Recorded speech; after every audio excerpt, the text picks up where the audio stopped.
मालथुन क्षेत्र के गौधाम सरोवर पर पितृपक्ष में बड़ी संख्या में पितरों को जल अर्पण करने पहुंच रहे लोग। दरअसल में पितृपक्ष में अपने पितरों का श्राद्ध करना बड़ा ही पुण्य अर्जित करना होता है। इसी को लेकर पंडित ओम प्रकाश मालवीय द्वारा बताया गया कि हिंदू धर्म में पितृपक्ष के दौरान श्राद्ध कर्म करने की परंपरा प्राचीन काल से चली आ रही है। इससे पितरों की आत्मा को शांति मिलती है। हिंदू धर्म में पितृपक्ष यानी श्राद्ध पक्ष का विशेष महत्व होता है।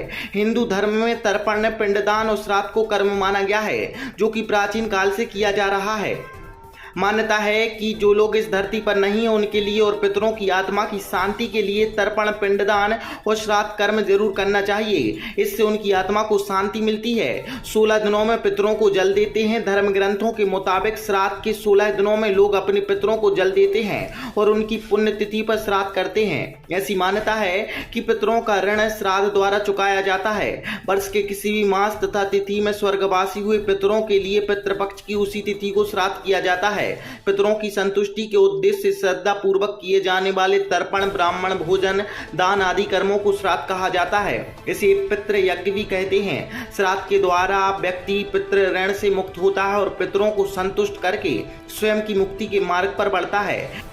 श्राद्ध या पिंडदान दोनों ही एक शब्द के दो पहलू हैं। पिंडदान का अर्थ है अन्न को पिंडाकार में बनाकर पितर को श्रद्धा पूर्वक अर्पण करना।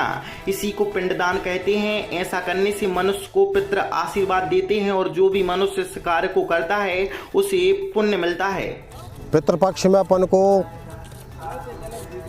अपने पितरों के निमित्त तर्पण के उपरांत दान पुण्य, उनकी भोजन प्रसादी की व्यवस्था, और यदि इसके बाद भी अपन को समझ में आ रहा है कि हमें पितरों का आशीर्वाद प्राप्त नहीं हो रहा है, तो उनके निमित्त पिंडदान करना चाहिए।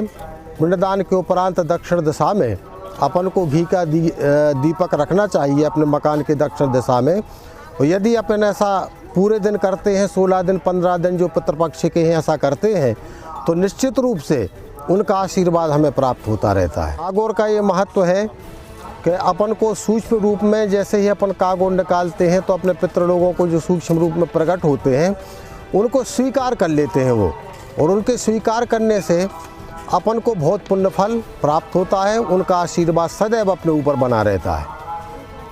क्या है, हर वर्ष अपने जो पितृ लोग हैं वो सूक्ष्म आत्मा के रूप में प्रकट होकर के और अपन को आशीर्वाद देने आते हैं। यहाँ अपन लोग जैसे उनके लिए पानी देते हैं, तर्पण करते हैं, और जो उनके निमित्त यहाँ अपन लोग दान पुण्य करते हैं उन्हें संतुष्टि प्राप्त होती है और उससे हमें बहुत पुण्य फल की प्राप्ति होती है, उनका आशीर्वाद मिलता है। जैसे इसका बड़ा महत्व है।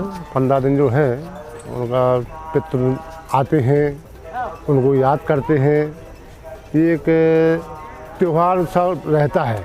जैसे पहले गणेश जी का आना, फिर करह दिना लगना, फिर नवरात्रि लगना, ये 15 दिन का बड़ा महत्व होता है इनका। पितृ स्वयं आते हैं जिनका आशीर्वाद सदा हम लोगों के पर बना रहता है। अपने माता पिता का आशीर्वाद एक ऐसा है पूर्वजों का जो सदा साथ में रहता है, हमेशा चलता है उनका आशीर्वाद।